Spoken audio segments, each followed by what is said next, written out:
You don't have to crawl through space and time in order to get to where you want to be. You can just be where you are and let time flow through you. You remain stationary and time flows through you.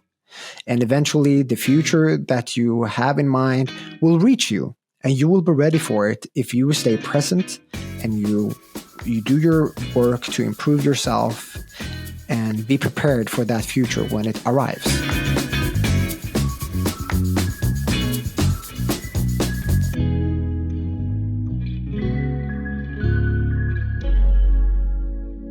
Welcome to Live with Bitcoin, where we delve into the human side of Bitcoin by focusing on Bitcoiners' personal transformations and life stories.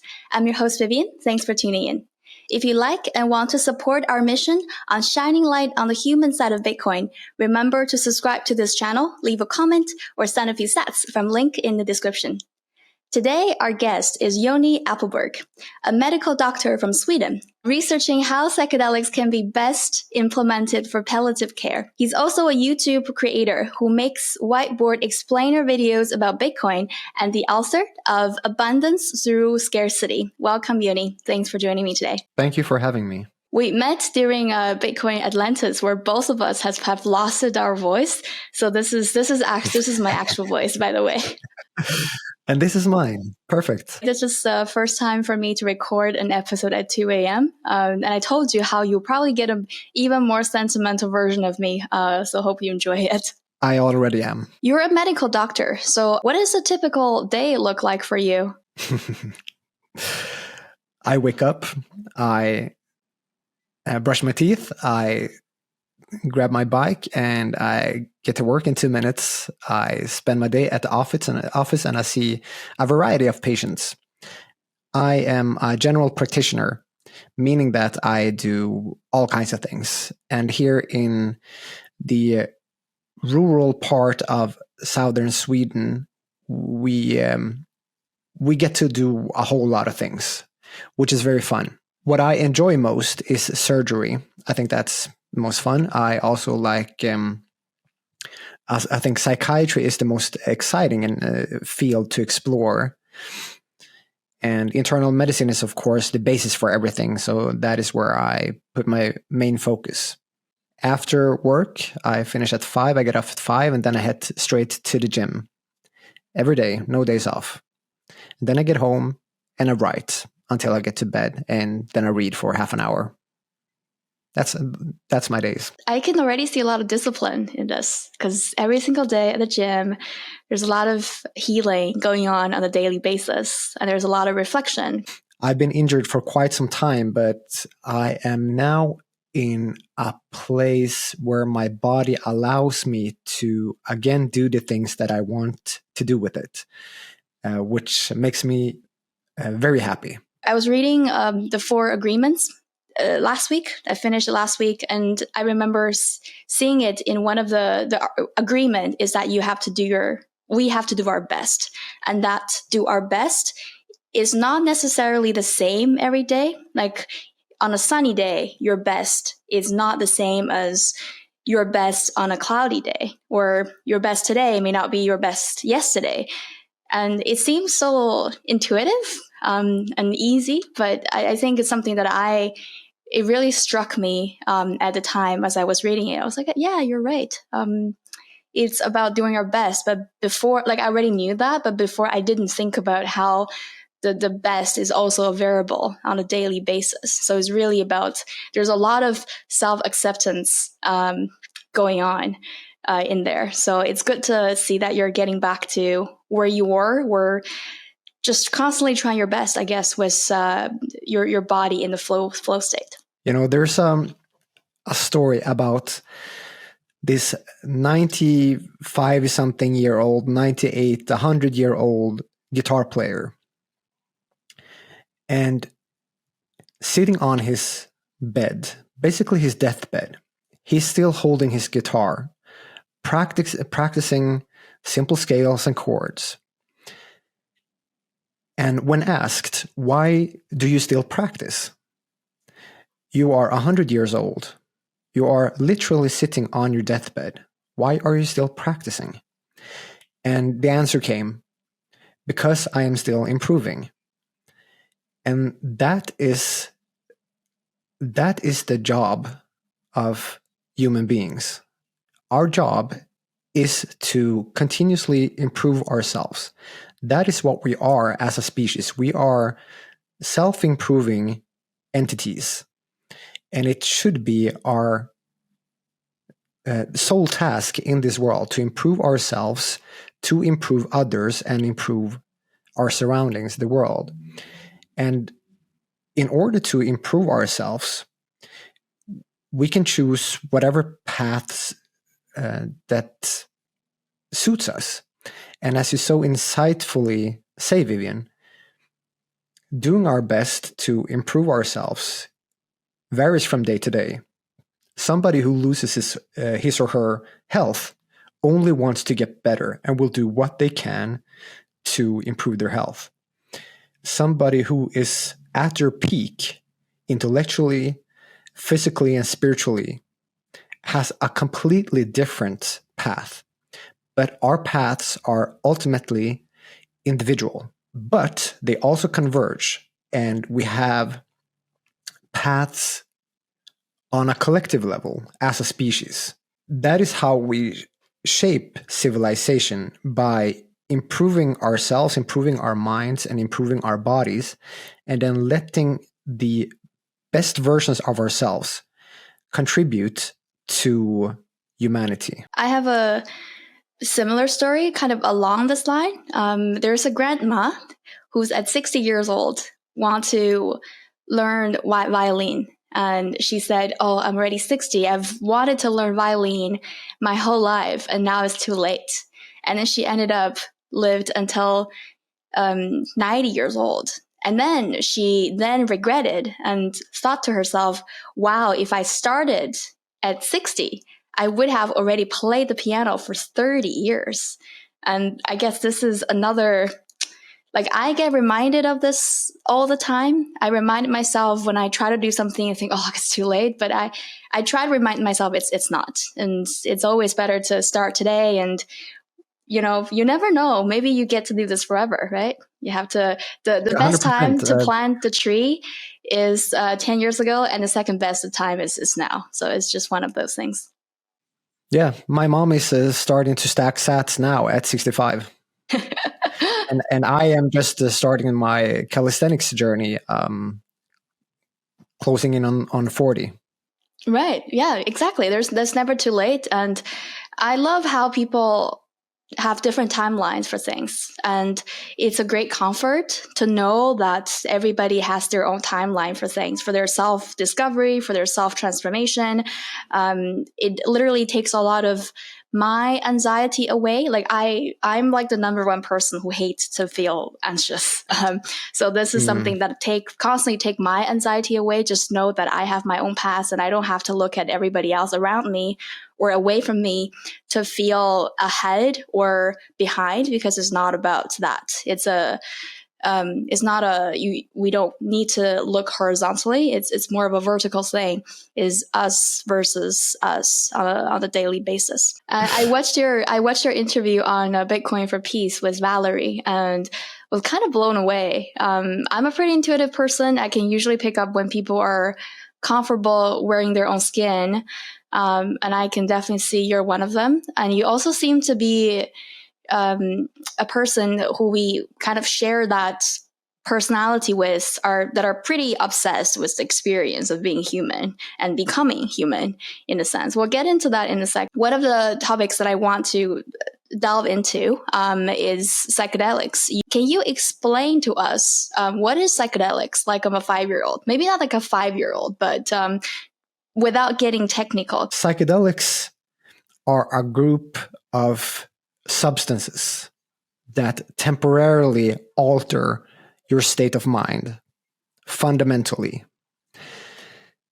In order to understand what psychedelics are, you have to know that they have pretty loaded political baggage. We used to, so there are 4 main psychedelics. They are LSD, DMT, psilocybin, and mescaline. these are the 4 types of psychedelics, and there are synthetic versions also, and they pops up new ones all the time. And then there are other substances that have psychedelic-like qualities, like MDMA and marijuana edibles, for example, ketamine. The psychedelics, they are non-addictive substances that are physically extraordinarily safe. You cannot become addicted to them. You cannot die from them. There's no LD50. LD50 is a pharmacological term that stands for lethal dose 50, which is a metric used in toxicological studies where you give rats a certain amount of the drug or the substance, and you measure at what dosage 50% of the rats die. Right. There is no LD50 for psychedelics. These substances have incredibly transformative powers. In the 1940s and 50s, they were used in psychiatry to treat depression, anxiety, PTSD, and all the kinds of mental disorders that we struggle with today. And they were also used to research consciousness. And they are incredible tools to research consciousness, because in order to understand the human mind, the human brain, and consciousness, it's not enough that we should look at the brain anatomically and physiologically. We also have to understand its functions and what it is capable of generating and or hosting. So if we look at, for example, if we want to study the brain's capacity for language, for example, we would study the Broca's area, which is an area that sits right about here. I'm pointing now to the lateral sides of my forehead. And the Broca's area, they are responsible for speech, the motor component of speech. And then you have Wernicke's area on the temporal lobe. And they are responsible for language comprehension. But it's not enough that you should study these areas physiologically and anatomically to understand language and your brain's perception and use of language.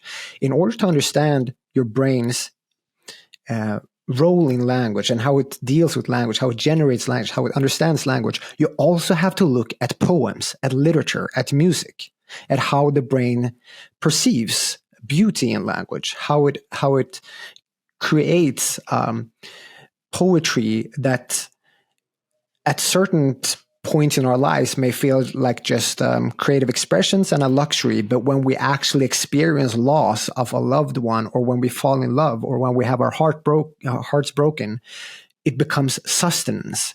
If you've ever had that experience of how language can be healing through reading something like Brother Karamazov, or a beautiful poem by Swedish poet Tranströmer, or whatever works for you, you will see that there's you need that as well in order to understand the brain and consciousness.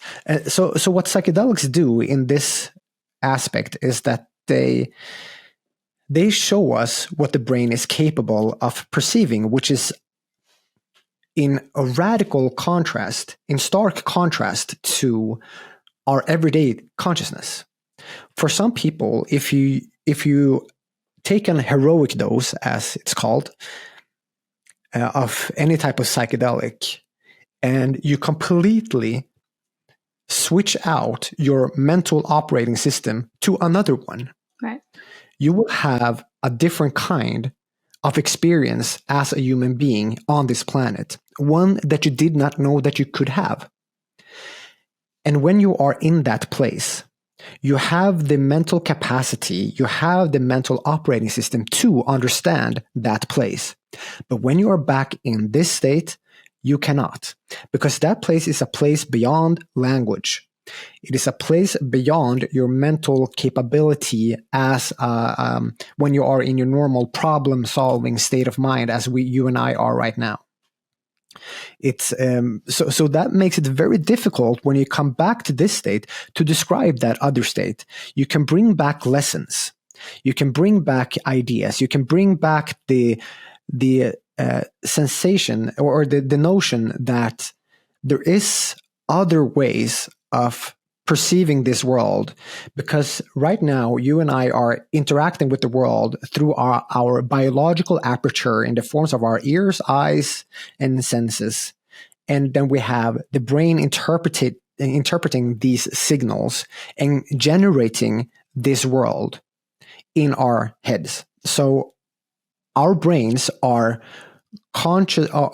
reality generating machines. We live in simulations by definition, because what we have right in front of us, this is not base reality. This is created in our minds. Yeah. And psychedelics help us see this. So psychedelics in the 1940s and 50s were used to explore consciousness, and these ideas were generated already back then. And they were also very effective at treating psychiatric disorders. Then in the 1960s, sorry, I'm going on a rant here. Then in the 1960s,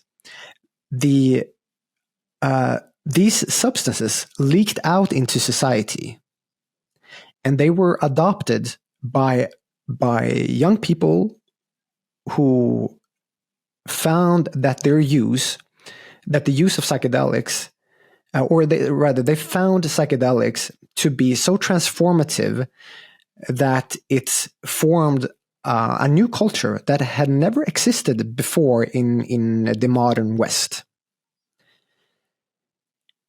This created the flower power movement, as we remember it today, a very chaotic era where people used psychedelics to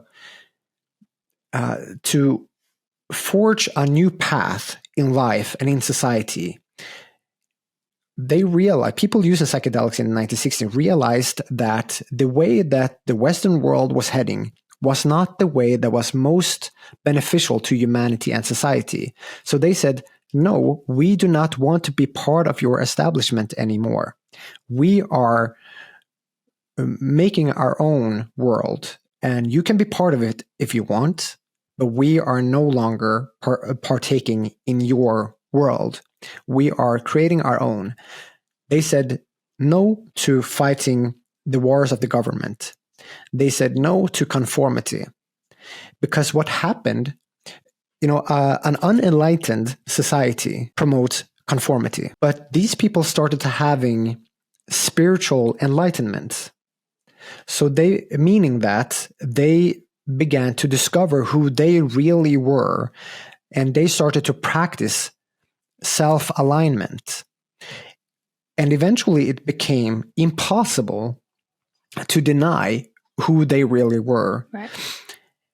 And this was a direct threat against existing power structures. So, and this was a problem for the government. So Richard Nixon in the 1970s, he was a spokesperson against these substances because young men did no longer want to fight in the Vietnam War. He said that these substances are a public enemy number one, and they must be criminalized because young men do no longer want to die for their countries. Right. And this was a problem in his view. And it is a problem under our current way of organizing society. And this is a clash between two worlds, basically. So from there came a very an era of propaganda against psychedelics, and a lot of people still believe and are sadly influenced by this propaganda. The propaganda that this is your brain on drugs, and they show a frying egg, and people jumping out of the window, staring into the sun until they go blind, all these kinds of crazy stories. But now there's a resurgence of psychedelics. I just received an email this weekend, published the results of a study that I have been waiting for a very, very long time. And this was a study that was going to have the FDA take a stance on psychedelics. And this was a study where LSD was used to treat a general anxiety disorder, a generalized anxiety disorder. And the study was conducted for just 12 weeks. But after 12 weeks, we could see about an 80% remission of the generalized anxiety disorder on LSD, which from just one treatment session. The FDA have now, I'm getting goosebumps talking about this, they have now approved LSD as medicine. Right. This is a major, major turn of events. This is a major evolution, a major leap in the evolution of modern medicine. It's a recognition of truth. It is a recognition of truth.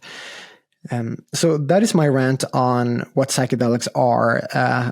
They come in different forms. There's a psilocybin, which is a mushroom. They typically grow on fields under cow dung for some reason.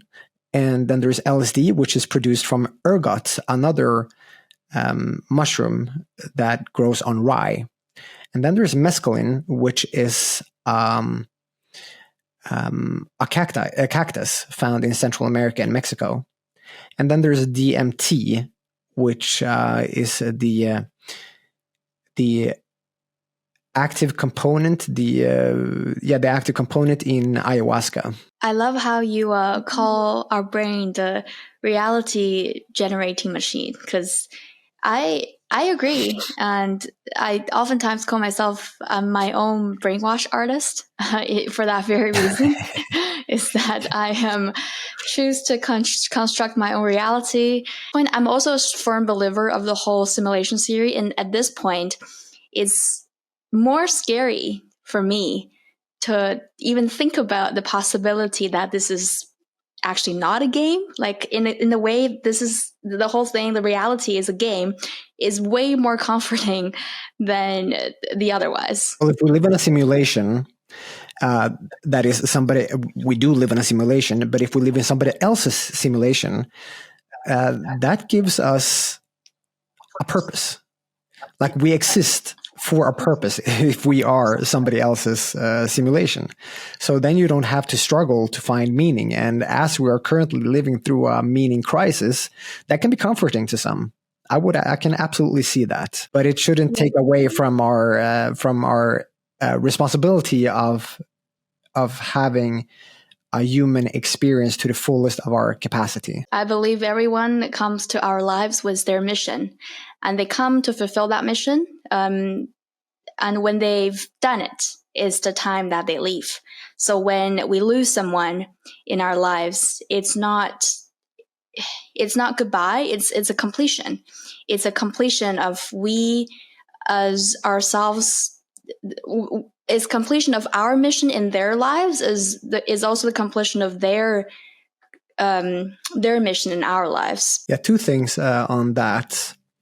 First of all, on goodbyes. When it comes to goodbyes, goodbye is something that only serves a purpose when you don't have a spiritual bond with a person.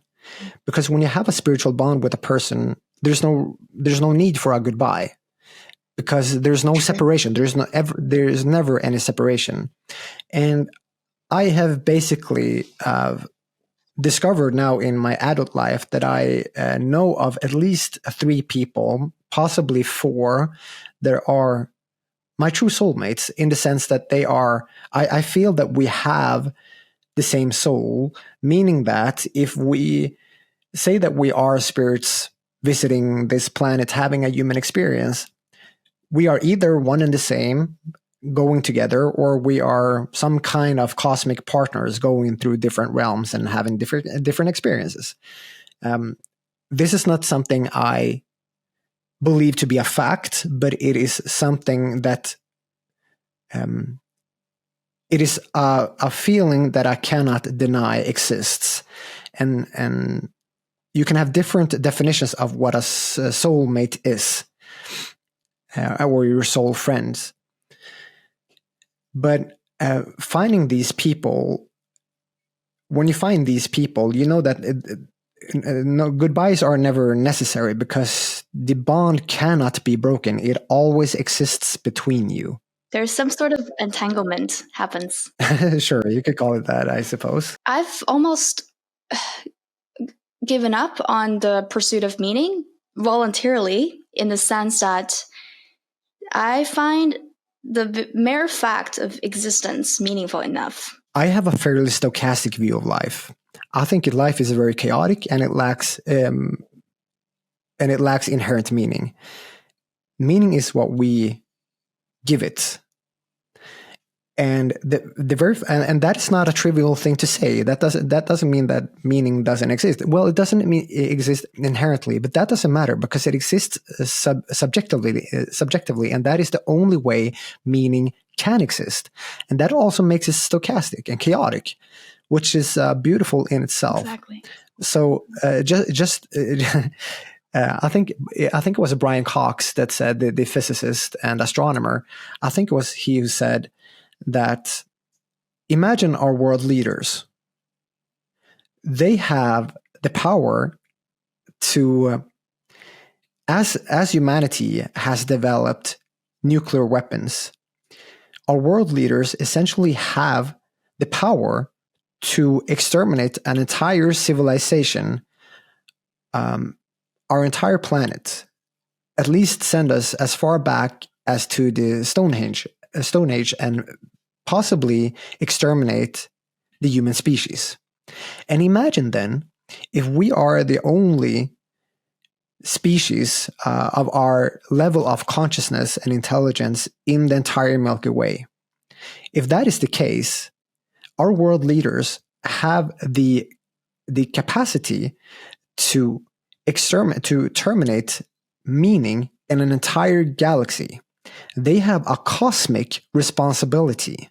So I do not trust world leaders who have not done 12 sessions of ayahuasca. With the power that they have, I think it should be mandatory to do 12 sessions of ayahuasca. If you have access to nuclear weapons, you need to do 12 sessions of ayahuasca. Is there a specific reason why it's 12? Statistically significant. I want them to have breakthroughs, and I think it's impossible to not have breakthroughs if you do 12 sessions. You got to experience psychedelics fairly late, I heard, until you're in your 30s. So if you were in a thought experiment, if you were to get involved or introduced to psychedelics earlier, say in your early 20s instead of early 30s, how do you think it would have affected you differently? Psychedelics are one of those things that if you use them for a spiritual purpose or for self-improvement, I think that it's more common that they sort of find you rather than that you go look for them, because you have to be ready for them spiritually and mentally when you start going down that path. I was not in my 20s. I am a late bloomer in every aspect of life. I've never rushed through life, and it has worked out quite well to just be present and let and don't have the notion that you have to sort of do something to get to the future. You don't have to crawl through space and time in order to get to where you want to be. You can just be where you are and let time flow through you. You remain stationary and time flows through you. And eventually the future that you have in mind will reach you, and you will be ready for it if you stay present and you do your work to improve yourself and be prepared for that future when it arrives. If I would have started my journey earlier, it's natural that I would have gotten farther, but it's not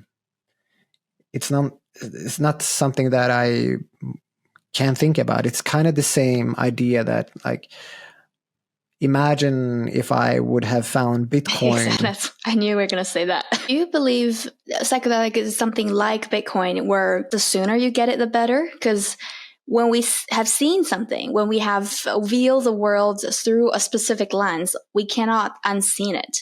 Can you be not ready? Is there a way? Can it really backfire in a traumatizing way and hurt us when you're introduced to it under whatever circumstances? Seeing the wisdom, we're seeing the information that you're not supposed to see. Do you believe in such argument, or you think that when you get into psychedelics, you must be ready, and it's a journey that always for the better? So you're talking about Peter Schiff. Bitcoin is an economic psychedelic. It's a mild one, but it is an economic psychedelic. And some people are never ready to experience psychedelics and embrace them. And I think it's the same with Bitcoin. And for sure, psychedelics can absolutely be damaging to you, not physiologically, but psychologically, because you can see things and have experiences that you don't have the resources to deal with. And when you peer through the veil of reality, peer beyond your biological aperture to see what lies beyond, and you have an experience of the world that is radically different from anything that you even thought could be possible, and you have a mystical experience about the nature of reality, it's not for the faint of heart. It really isn't. And when it comes to Bitcoin, I mean, some people are just not ready to wake up spiritually, financially, and in any way. It's the line from the Matrix, that after a certain age, it can be harmful to wake up another person because the brain has ossified. It has become too rigid to wake up. And when we want to orange pill people who may not be receptive to Bitcoin, it can backfire in the sense that they double down on their pre-existing ideas, and their notion of the world just becomes more ossified. Their ideas become more ossified, and it has the opposite effect. And we have essentially made them more fiat than they were before. Knowing what you know and throughout your journey in the Bitcoin space, if you have to choose 3 words to describe the collective group of Bitcoiners, what would those be? Free thinking, open-minded, empathetic individuals. Bitcoin is as many different things as there are individuals. Well, a lot of people think that the blockchain is the base layer of Bitcoin, but it isn't. The blockchain is layer 1, but layer 0 is the people.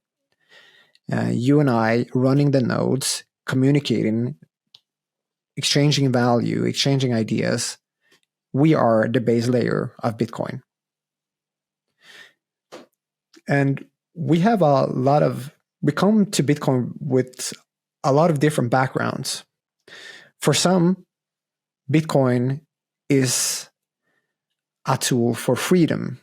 For some, it's a savings tool. For others, it's something that spurs a spiritual awakening. Bitcoin has many different effects on different kinds of people. Bitcoin meets you where you are, if that makes sense. Like, you can, as a person, you can only meet somebody else as far as you've met yourself. Yes. Does that make sense? And you can only interact with Bitcoin from where you already are. So if you are a person who is already on a spiritual journey, then Bitcoin can complement that journey for you and help you wake up in different aspects of your life, and not just spiritually, but also financially, and peer beyond the matrix jobs, the fiat jobs, and the way that the whole entire Western world is organized. Yeah. And see that there are other ways of doing the world, because we've been living with these narratives that have become a truth, because we've told these stories about how the world works and how the economy needs to work for so long that they have become ingrained in society to the point that they have become truths. For example, state control over money is one of those things that we have told for so long that they have become truths. The story goes that we need a state to control and issue money in order for money to have value and to work. And this is true because it is the story that we have told, and we have shaped and we have forged the economy in that direction because we've told that story. Then Satoshi comes along and says, I have a different idea about this. And Bitcoin shows us that we can actually separate money and state. And I'm not talking about separating fiat and money. Those are inextricably linked. They cannot be separated. So in order to separate money and state, we have to create a different economic operating system, an entirely different kind of operating system for the entire world. We reboot the entire world economy with a different kind of system. That is the process that we are in right now. And to see that this is even possible is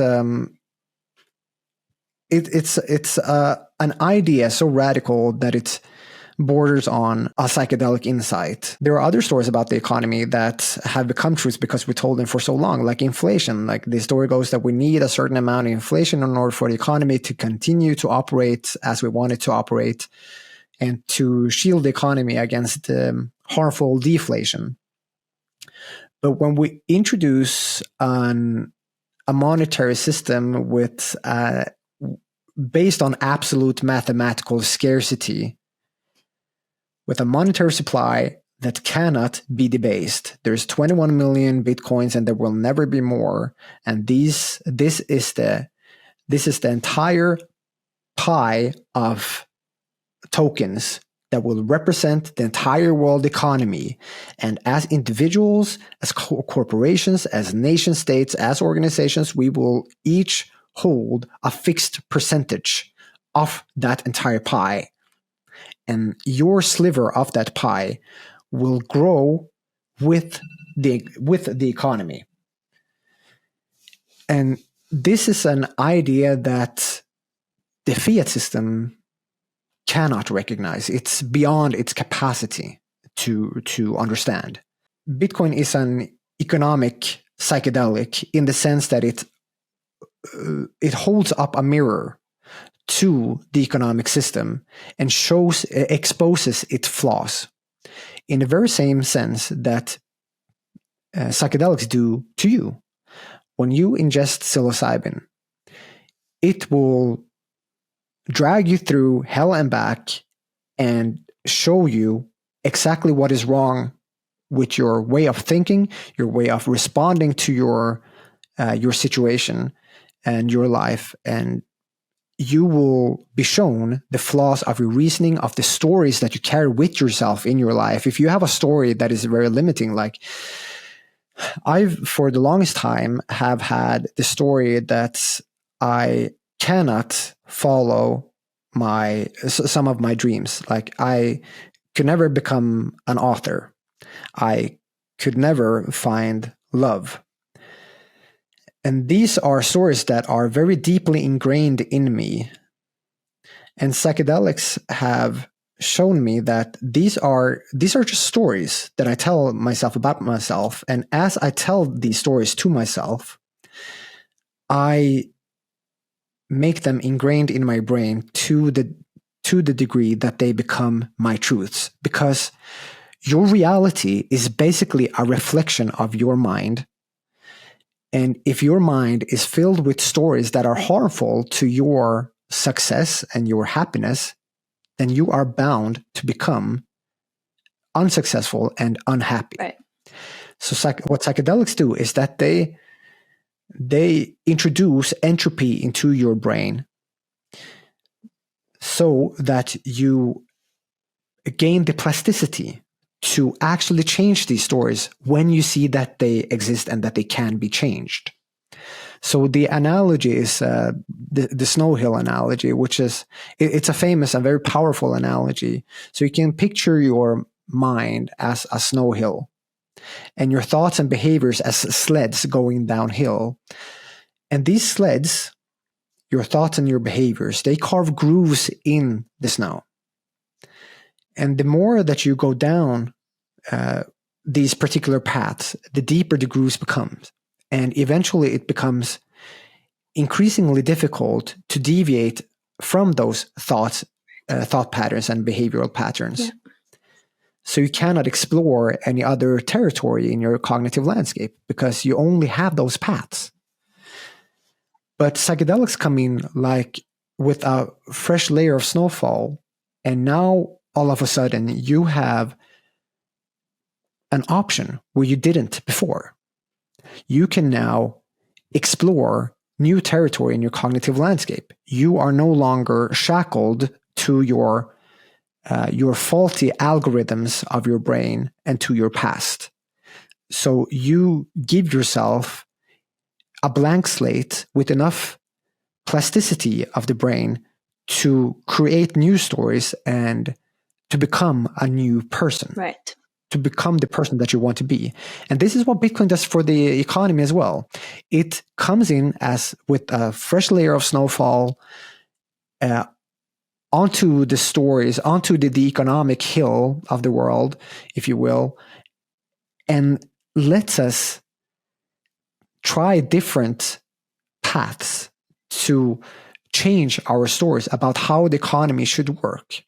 Like state control and inflation. These things are relics of the past stories of how the economy should operate, but they're not very enlightened. And psychedelics give us, Bitcoin as an economic psychedelic gives us these enlightenments about how the world can actually operate. You remind me of a conversation I recently had with a friend.